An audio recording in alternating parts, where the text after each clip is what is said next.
luces y la oscuridad, historias que nunca se irán de acá. En la esquina, donde el miedo se siente, tan cerca del instante que nos llama valiente. Los ecos del pasado, susurros de hoy. En este misterio, no estás solo, estoy yo.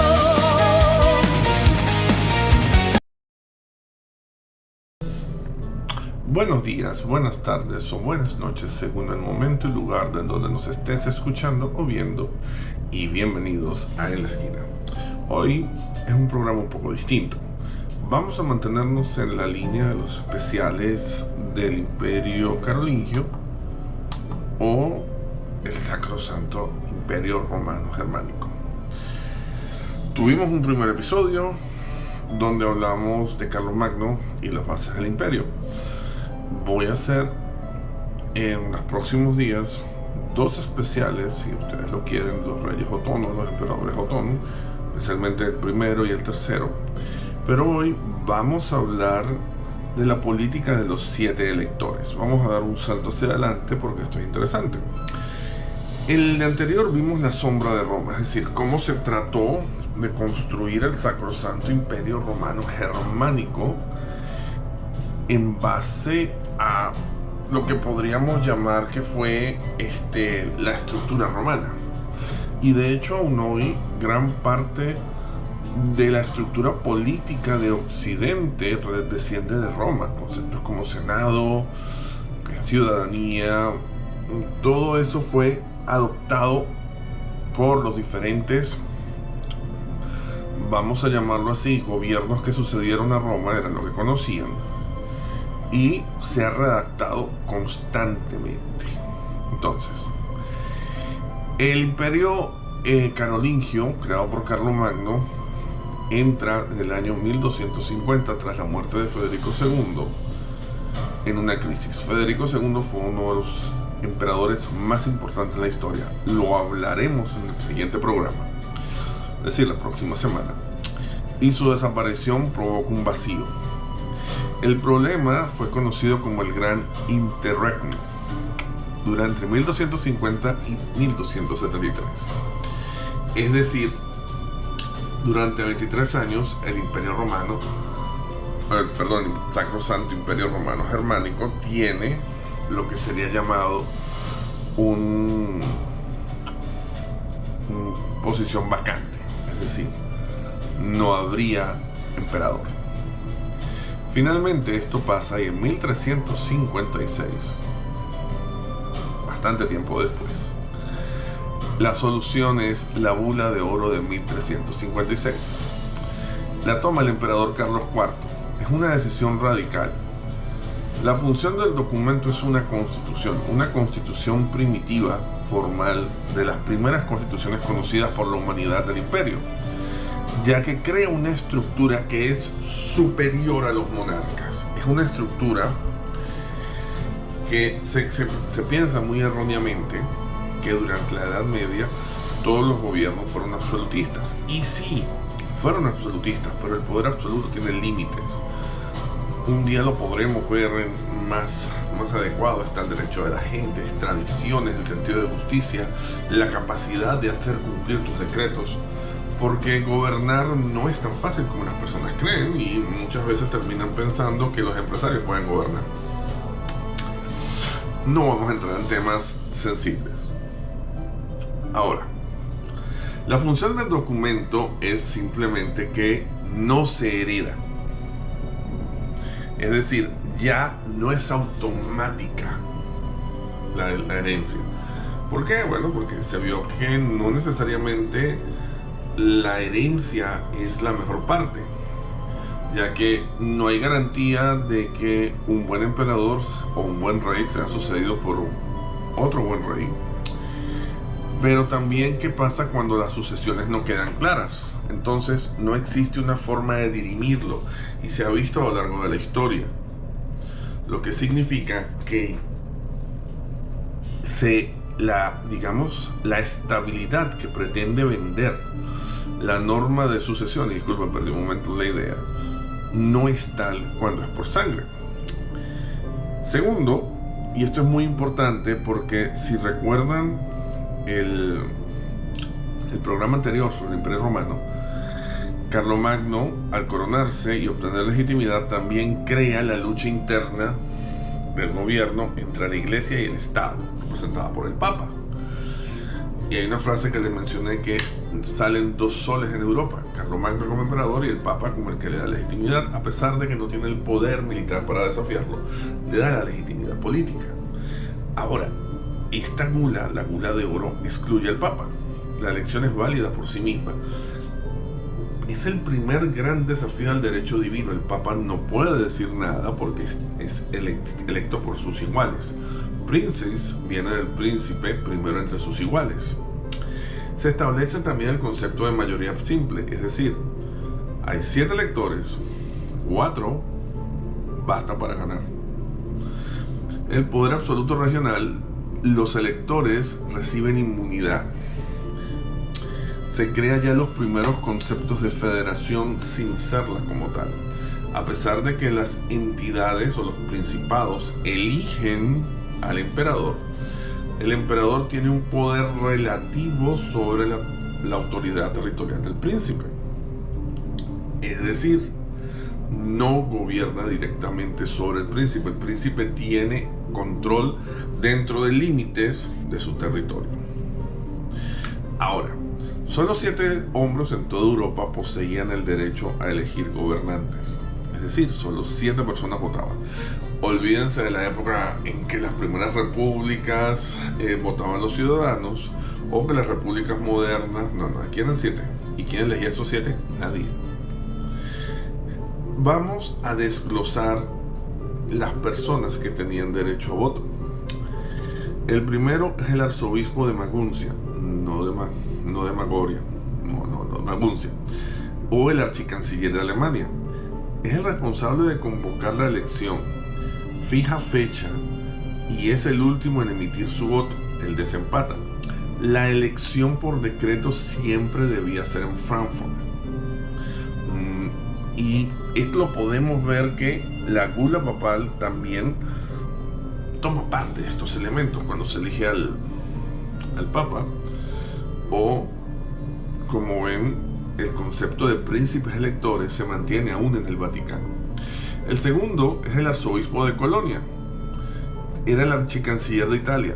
Posee el derecho exclusivo de coronar físicamente al nuevo emperador. Es decir, solo él puede colocar la corona. El tercero es el arzobispo de Treveris. El archicanciller de Galia tiene derecho a voto. Como ven, 3 electores forman parte de la iglesia. Ahora, 4 electores no. De esta forma se garantiza que, a pesar de que la iglesia tiene un poder importante dentro de la elección, son 3, no tienen la mayoría. Recuerden, son mayoría simple. Los 4, digamos, de un mundo laico o más secular, son los que tienen el derecho al voto, o los que tendrían el derecho a colocar candidato. El cuarto es el rey de Bohemia, el único con título real, es decir, el único rey. El copero mayor, ya que Bohemia era el estado más rico del imperio. El segundo es el conde palatino del Rin. El senecal actúa como oficial regente en caso de trono vacante. El sexto es el duque de Sajonia, es como decir el encargado de la guerra, encargado de la seguridad del imperio y lo que llamaríamos hoy el ministro de defensa. Y el séptimo, el margrave de Brandenburgo, el camerlengo, es decir, el administrador del imperio. Mediante un proceso de elección se elegía al nuevo emperador. Ahora, el proceso de elección era básicamente una subasta del trono. Es decir, los pretendientes daban regalos, daban prendas, inclusive adquirían deudas impagables muchas veces para finalmente perder. Así que uno de los efectos de este sistema, y si lo ven hoy en día, es básicamente el mismo, es quien controlaba el gobierno. Porque a pesar de que hoy, en teoría, la votación popular rige en muchos países y cada vez ese concepto está desapareciendo. Pero hay dos detalles. El primero es, ¿quién elige los candidatos que elige la población? Ya que estas masas o este deep state, ya podemos hablar más claramente de él. Cuando hablábamos hace 10 años de él, o 5 años, nos llamaban locos. Ahora podemos hablar muy abiertamente del deep state. El deep state controla a un punto tal de que tu elección es dentro de un margen de maniobra que ellos puedan manejar.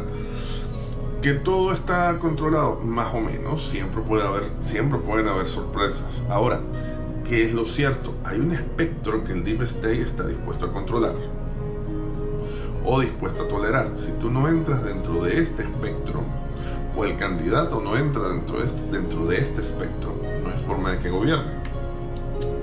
Segundo, el Deep State, de la misma forma que lo hacían en el pasado, terminaba controlando las elecciones. ¿Por qué? Hoy necesitas dinero para hacer una campaña, necesitas gastar mucho dinero en slot de publicidad, en internet, en campañas focalizadas, estudio de mercado. ¿De dónde creen que sale ese dinero? De los mecenas, de aquellas personas que financian al candidato. Entre más dinero tenga un candidato, más recorrido tiene su mensaje y más posibilidad tiene de ganar. Entonces, viene una pregunta que es básica para la democracia y la que todos deberían hacerse. Si viven en un país que consideran democrático, ¿a quién le deben la lealtad a los candidatos? ¿A las personas que votaron por ellos o a aquellos que le prestaron el dinero para ser vistos? La elección de esa época operaba una subasta, como yo les mencioné antes, a puertas cerradas. Los candidatos ofrecían concesiones, tierras, extensiones, cualquier cosa. El caso histórico definitivo fue la elección de Carlos I de España y Francisco I de Francia. Cifras: Carlos compró la corona con la módica suma de 850 florines de soborno directo. Lo pagó. El poder en las sombras es que esta deuda financiada por la familia Fugger, los banqueros más ricos de Europa, la corona imperial en la práctica era adquirida por una corporación bancaria privada. Lo que les mencioné, al final los Fugger eran los verdaderos gobernantes. No les interesaba ser los gobernantes visibles del trono. Ellos te prestaban el dinero y al final es, mira, tú quieres recuperar tu inversión, o sea, yo no me pagas o me das esto. Los Fugger normalmente terminaban condonando esas deudas porque siempre era una buena forma de chantaje y obtenían mucho más dinero del que habían prestado. En balance, el sistema de la bula de oro funcionó. Brindó estabilidad al Sacrosanto Imperio Romano hasta su disolución en 1806. El problema, y que también contribuiría a la disolución del Sacrosanto Imperio Romano, y lo veremos después, fue que el sistema se volvió rehén y finalmente el imperio funcionaba para los intereses de la banca, no de los reyes, no de las familias reales, ni los intereses del propio sistema de las tierras. Se generó un sistema complejo político, una máquina burocrática interesante que aún vemos sus vestigios en la Unión Europea. Ahora, todo esto nace por el vacío de poder que deja un solo hombre. Un hombre tan remarcable y tan adelantado a su tiempo que el propio Papa lo bautizó como el Anticristo. Y de él hablaremos en el próximo programa. Espero que les haya gustado este pequeño especial del Sacrosanto Imperio Romano Germánico. El próximo lo hice para dar un contexto de la transición entre la vida o entre el reinado de Federico y lo que ocurre después, y cómo Federico transforma tanto el mundo que se requiere un sistema nuevo. También hago esto para un comentario a las personas que nos están viendo hoy. los mundos cambian. Los nuevos orden mundial, lo digo para los conspiranoicos, el nuevo orden mundial, han existido varios órdenes mundiales. La pregunta es ¿quién los establece? Y tú me dirás, las élites. Sí, siempre las élites establecen, porque estemos claros, los cambios siempre son producidos por las élites y respaldados por el pueblo. El pueblo tiene el poder de respaldar un cambio o rechazarlo o sostener un sistema que existe, pero no tiene el poder de introducir cambios. Esa es la realidad. Desde el mismo momento en que empiezas a introducir un cambio, te vuelves la élite. Entonces, pensemos qué tipo de cambio queremos. El cambio no necesariamente es malo, pero ¿quién está impulsando el cambio? ¿Y a qué intereses responde? Si te gustó el contenido, suscríbete, dale like y comparte. Me ayudas mucho con el contenido. Si te gusta más este material, podemos seguir investigando sobre cómo se organizan los sistemas del gobierno y cómo esos sistemas aún perduran hoy, dando la ilusión de modernidad. Esto es En la Esquina y gracias por vernos.